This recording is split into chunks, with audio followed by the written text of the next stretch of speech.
जय श्री महाकाल सभी को। आज हम फिर से महाशिव पुराण महात्म्य का हम चौथा अध्याय लेके आए हैं, जिसमें चंचुला के प्रत्ययन से माँ पार्वती की जी आज्ञा पाकर तुम्रुका विज्ञान पर्वत जाकर शिव पुराण की कथा सुनाकर बिंदु, जो चंचुला का पति था, उसको पिशाच योनि से निकालने की, उद्धार दिलवाने के लिए दाम्पत्य शिव धाम में सुखी होने की जो कथा उन्होंने कही थी वो। तो पहला तो क्वेश्चन सभी का ये रहेगा कि तुम्रुका कौन थे। तुम्रुका महाशिव जी के बहुत बड़े भक्त थे, जिनको संपूर्ण शिव पुराण का ज्ञान था, और उनका आधा शरीर घोड़े जैसा था और आधा शरीर नर जैसा था, और उनके हाथ में वीणा थी। जैसे नारद जी के हाथ में वीणा होती है, वैसे ही उनके हाथ में भी वीणा थी। तो हम आज चौथा अध्याय शुरू करते हैं। सूत जी बोले, शौनक जी, एक दिन परमानंद में निग्न हुई चंचुला ने उमा देवी के पास जाकर प्रणाम किया और दोनों हाथों से हाथ जोड़कर उन्हें स्तुति करने लगी। चंचुला बोलती है कि गिरिराज नंदिनी स्कंद माता उमे, मनुष्य ने सदा आपका सेवन किया है। समस्त सुखों को देने वाली शुभ प्रिय शंभु प्रिय आपका ब्रह्मरूपिणी हैं। विष्णु और ब्रह्मा आदि देवताओं द्वारा सेव्य हैं। आप ही सगुणा और निर्गुणा हैं तथा आप ही सूक्ष्म और सच्चिदानंद स्वरूपिणी आद्य प्रकृति हैं। आप ही संसार की सृष्टि, पालन और संहार करने वाली तीनों गुणों के आश्रय भी आप ही हैं। ब्रह्मा, विष्णु और महेश्वर, इन तीनों देवताओं का आवास स्थान, आपकी उत्तम प्रतिष्ठा करने वाली पराशक्ति आप ही हैं। इसमें जो चंचुला है वो माता उमा, माता पार्वती से विनती करती है कि आप मेरे पति को पिशाच योनि से मुक्त कराएं। इसी का विवरण इस अध्याय में है। सूत जी कहते हैं, शौनक जी, जिसे सदगति प्राप्त हो चुकी है वह चंचुला इस प्रकार महेश्वरी पत्नी की उमा की स्तुति करके सिर झुकाए चुप हो गई। उसके नेत्रों में प्रेम के आंसू उमड़ आए थे। तब करुणा से भरी हुई शंकर प्रिय भक्त वत्सला पार्वती देवी ने चंचुला को संबोधित करके बड़े प्रेम से इस प्रकार कहा। पार्वती माता कहती हैं, सखी चंचुला सुंदरी, मैं तुम्हारी इस स्तुति से बहुत प्रसन्न हूँ। बोलो, क्या वर मांगती हो? तुम्हारे लिए मुझे कुछ भी अदेय नहीं है। अदेय का मतलब होता है कि मुझे कुछ मतलब मेरे को कोई भी आपत्ति नहीं है तुम्हें कोई भी वरदान देने के लिए। तो चंचुला बोली, निष्पाश राजकुमारी, मेरे पति बिंदु की समय कहाँ है, उनकी कैसी गति हुई है, यह मैं जानना चाहती हूँ और जानती भी हूँ कुछ। तो कल्याणमयी दीन वत्सले, मैं उन पार्वती देव से जिस प्रकार संयुक्त हो सकूं वैसा कोई उपाय कीजिए। महेश्वर महादेवी, मेरे पति एक शूद्र जाति वैश्य के प्रति आसक्त थे और पाप में डूबे रहते थे। उनकी मृत्यु मुझसे पहले ही हो गई थी, ना जाने वो किस गति को प्राप्त हुए। तो माता कहती हैं कि गिरिजा बोलती हैं कि बेटी, तुम्हारा बिंदु नाम वाला पति बड़ा पापी था। उसका अंतकरण बड़ा ही दुष्ट था। वैश्या का उपभोग करने वाला और महामूढ़ मरने के बाद नरक में जा पड़ा। अगणित वर्षों तक नरक में नाना प्रकार के दुख भोग कर वह पापात्मा अपने शेष पापों को भोगने के लिए विज्ञान पर्वत के पिशाच रूप में है। इस समय वह पिशाच अवस्था में है और नाना प्रकार के कलेश उठा रहा है। वह दुष्ट वही वायु पीकर रहता है और सदा सब प्रकार के कष्ट सहता है। तो माता जी, जो उमा माता हैं, वो चंचुला से उसके पति की दशा के बारे में बताती हैं। तो वो यह दशा सुनकर बहुत ही परेशान होती है, बहुत ही रोती है। वो बहुत दुखी होती है कि उसके पति की ऐसी हालत है। तो सूत जी कहते हैं, शौनक जी, गौरी देवी की बात सुनकर उत्तम व्रत का पालन करने वाली चंचुला उस समय पति के महान दुख से दुखी हो गई। फिर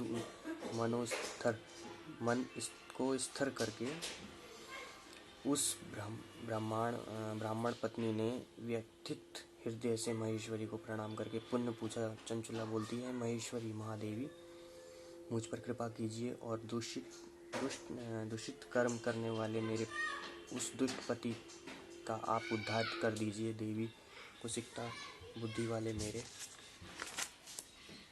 उस पापात्मा पति को किस उपाय से उत्तम गति प्राप्त हो सकती है, यह शीघ्र बताइए, आपको नमस्कार है। तो माता पार्वती कहती हैं, तुम्हारा पति यदि शिव पुराण की पुण्यमयी उत्तम कथा सुने तो सारी दुर्गति को पार करके वह उत्तम गति का भागी होगा। अमृत के समान मधुर अक्षरों से युक्त गौरी देवी यह वचन आदरपूर्वक सुनाकर चंचुला से हाथ जोड़कर मस्तक झुकाकर उन्हें बारंबार प्रणाम किया और अपने पति के समस्त पापों को शुद्ध तथा उत्तम गति के प्रति प्राप्ति के लिए पार्वती देवी से यह प्रार्थना की, मेरे पति को शिव पुराण सुनाने की व्यवस्था होनी चाहिए। उस ब्राह्मण पत्नी ने बारंबार प्रार्थना करने पर शिवप्रिय गौरी देवी को दया आई। उन भक्त वत्सला महेश्वरी गिरिजा कुमारी ने भगवान शिव के उत्तम कीर्ति का गान करने वाले गंधर्वराज तुम्बरुक को बुलाकर उनसे प्रसन्नतापूर्वक इस प्रकार का, तुम्बरो, तुम्हारी भगवान शिव में बहुत प्रीति है। तुम मेरे मन की बात को जानकर मेरे अभिष्ट कार्यों को सिद्ध करने वाले हो। यानी कि मेरे मन की बात जानकर तुम उसको पूर्ण करते हो। तो इसलिए मैं तुम्हें ये बात कहती हूँ, तुम्हारा कल्याण हो। तुम मेरी इस सखी के साथ शीघ्र ही विघ्न पर्वत पर जाओ। वहाँ एक महाघोर और भयंकर पिशाच रहता है। उसका वृत्तांत तुम आरंभ से ही सुनो। मैं तुमसे प्रसन्नतापूर्वक सब कुछ बताती हूँ। पूर्व जन्म में वह पिशाच बिंदुक नाम का ब्राह्मण था। मेरी इस सखी चंचुला का पति था, परंतु वह दुष्ट वैश्यगामी हो गया। स्नान, संध्या आदि नित्य कर्म छोड़कर अपवित्र रहने लगा। क्रोध के कारण उसकी बुद्धि पर मूढ़ता छा गई। वह कर्तव्य का विवेक नहीं कर पाता। अभक्ष्य, भक्षण, सज्जनों से द्वेष और दूषित वस्तुओं का दान लेना, यही उसका स्वभाव और कर्म बन गया था। वह शास्त्र और शस्त्र लेकर हिंसा करता, बाएं हाथ से खाता, दीनों को सताता और क्रूरतापूर्वक पराए घरों में आग लगा देता। चांडालों से प्रेम करता और प्रतिदिन वैश्य के संपर्क में रहता था। बड़ा दुष्ट था। वह पापी अपनी पत्नी का परित्याग करके दुष्टों के संग में ही आनंद मनाता था। वह मृत्यु प्रत्यंत दुराचार में ही फंसा रहा। फिर अंतकाल आने पर उसकी मृत्यु हो गई। वह पापियों के भोग स्थान घोर यमपुर में गया और वहाँ बहुत से नरकों का उपभोग करके वह दुष्टता जीव इस समय विघ्न पर्वत पर पिशाच बना हुआ है। वही वह दुष्ट पिशाच अपने पापों का फल भोग रहा है। तुम उसके आगे यत्नपूर्वक शिव पुराण की उस दिव्य कथा का प्रवचन करो, जो परम पुण्यमयी तथा समस्त पापों का नाश करने वाली है। शिव पुराण की कथा श्रवण सबसे उत्कृष्ट पुण्य कर्म है। उससे उसका हृदय शीघ्र ही समस्त पापों से शुद्ध हो जाएगा। वह प्रेत योनियों से परित्याग कर देगा। उस दुर्गति से मुक्ति होने पर बिंदुक नाम का पिशाच को मेरी आज्ञा से विमान पर बैठाकर तुम शिव भगवान के समीप ले आओ। तो तुम्बरो जो हैं, जिनके बारे में मैंने अभी आपको थोड़ी देर पहले बताया, वो आधे घोड़े और आधे नर के रूप में है। वो वहाँ जाते हैं। वहाँ जाने के बाद वो शिव पुराण कहते हैं, तो वो पिशाच आसानी से शिव पुराण नहीं सुनता है। उसको बलपूर्वक बांध कर उसको एक जगह बिठाया जाता है, स्थान दिया जाता है। उसके बाद उसके सामने शिव पुराण कही जाती है।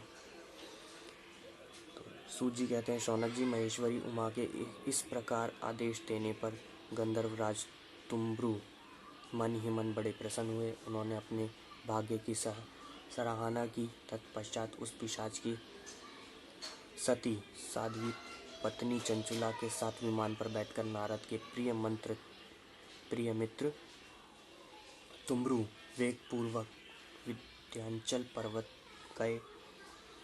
ये विंध्याचल पर्वत था कहाँ? ये मध्य प्रदेश के एक छोटे से ज़िले में था। उस ज़िले का नाम आज के समय में इंदौर कह सकते हैं हम, क्योंकि महाकालेश्वर उज्जैन में है, वो नज़दीक ही पड़ता है वहाँ से। और उसी के नज़दीक ही इस कथा के अनुसार मैंने पढ़ा था कि ये जो महाकालेश्वर मंदिर है वो विंध्याचल पर्वत के पास ही है।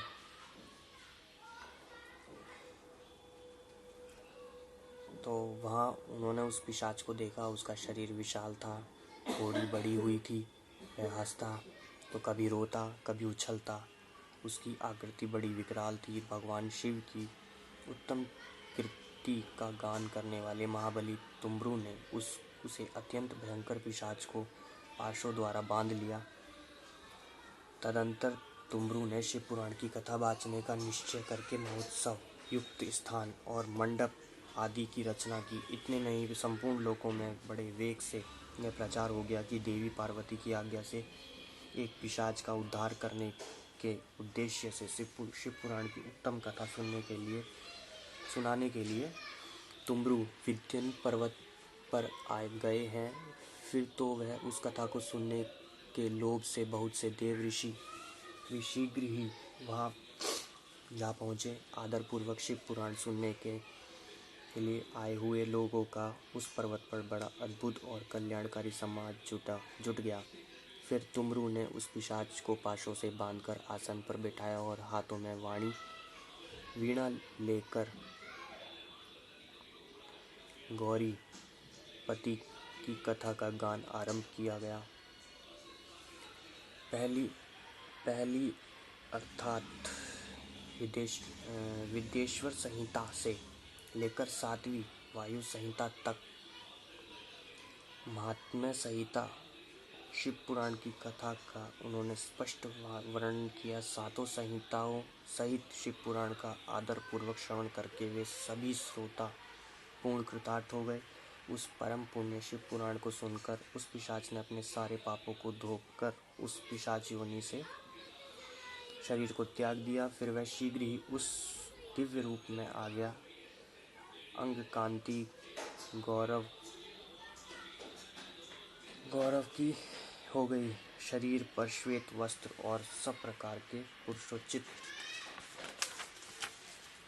आभूषण उसके अंगों को उदासित करने लगे। वह त्रिनेत्रधारी चंद्रशेखर रूप हो गया। इस प्रकार दिव्य देहधारी होकर श्रीमान बिंदु अपनी प्राण वल्लभा चंचुला के साथ स्वयं भी पार्वती वल्लभ भगवान शिव का गुणगान करने लगे। उसकी स्त्री को इस प्रकार दिव्य रूप सुशोभित देख वे सभी देवर्षि बड़े विस्मित हुए। उनका चित्त परमानंद से परिपूर्ण हो गया। भगवान महेश्वर का यह अद्भुत चरित्र सुनकर वह सभी श्रोता परम कृतार्थ हो गए। प्रेम पूर्वक शिव का यशोगान करते हुए अपने अपने धाम को चले गए। दिव्य रूप धारिणी श्रीमान बिंदु भी सुंदर विमान पर अपनी प्रियतमा के पास बैठकर सुखपूर्वक आकाश में स्थित हो बड़ी शोभा पाने लगा। तदंतर महेश्वर के सुंदर एक मनोहर गुणगान करता हुआ वह प्रियतमा अपनी तुम्ब्रू के साथ शीघ्र रात्रि ही शिव धाम में जा पहुँचे। वहाँ भगवान महेश्वर तथा पार्वती देवी ने प्रसन्नतापूर्वक बिंदुक का बड़ा सत्कार किया और उसे अपना पार्षद बना लिया। उसकी पत्नी चंचुला देवी पार्वती जी की सखी थी। उस घनीभूत ज्योति स्वरूप परमानंद में सनातन धाम में अविचल निवास पाकर दोनों दाम्पत्य परम सुखी हो गए। इसी के साथ ही हमारा चौथा अध्याय भी समाप्त होता है। इसमें एक बात कही गई थी कि शिव पुराण को सुनकर वो बिंदु जो पिशाच योनि में था, वो शिव पुराण सुनकर अपने सारे पापों से मुक्ति पा लेता है और अपना पश्चाताप कर लेता है। तो हम लोग ये कहते हैं कि आज के समय में लोग क्या कहते हैं कि ये पुराण कुछ नहीं, सनातन धर्म आजकल बहुत ज़्यादा उसका वो है, प्रचार हो रहा है। अच्छा है, लेकिन सनातन धर्म का मतलब क्या होता है, क्या इसकी परिभाषा है? कोई नहीं। इसकी शुरुआत कहाँ से हुई थी, किसी का कोई वो नहीं है। तो हमारे सनातन धर्म का सबसे पहला अध्याय हमारे महादेव ने शुरू किया था, जो आज श्री राम भी उस सनातन धर्म से ही परिपूर्ण थे। वो भी सनातन धर्म को ही मानते थे, तभी वह शिव पुराण की पूजा करते थे। शिव जी की सबसे ज़्यादा पूजा हुआ करती थी उस कुल में, उस युग के अंदर। तो मैं आप सबसे आशा करता हूँ कि हमारे जो सनातन धर्म है, आप उसका अपना आदर और सत्कार करें और दोबारा से रामलला का जो प्राण प्रतिष्ठा हुई है उसका बहुत बहुत ही धन्यवाद। तो बस आप सबसे यही आशा है कि आप सभी अपने धर्म को पहचानें, हमारे अपने धर्म को पढ़ें। बहुत सी ऐसी चीज़ें हैं जो हमें नहीं पता, बहुत सारी ऐसी कहानी हैं, कविताएं हैं जो हमें नहीं पता। तो इसी के साथ ही हमारा चौथा अध्याय समाप्त होता है। उसके बाद हम पढ़ेंगे शिव पुराण के श्रवण की विधि और श्रोताओं का पालन करने योग्य नियमों का वर्णन। वैसे तो हम ऑनलाइन यह किताब पढ़ रहे हैं, हम कोई भी नियम पालन नहीं कर पा रहे हैं, लेकिन उसके लिए भगवान हमें क्षमा करें। ज़्यादा बड़ा नहीं है ये अध्याय, या फिर हम सीधा पढ़ेंगे इसका जो है प्रयाग में सूत जी ने मुनियों का तुरंत पाप नाश करने वाला साधन के विषय में प्रश्न, जो श्री शिव महापुराण विद्येश्वर संहिता, जो इसका मेन पहला संहिता है, प्रथम संहिता, हम उसको पढ़ेंगे। इसी के साथ ही हम यहीं इस वीडियो को समाप्त करते हैं। अगर आप मेरी शिव पुराण की कथा से प्रभावित हैं तो आप मेरे चैनल को सब्सक्राइब कर लीजिएगा और इसको ज़्यादा से ज़्यादा शेयर कीजिएगा। बहुत बहुत धन्यवाद। शुभ रात्रि, शुभ दिनचर्या।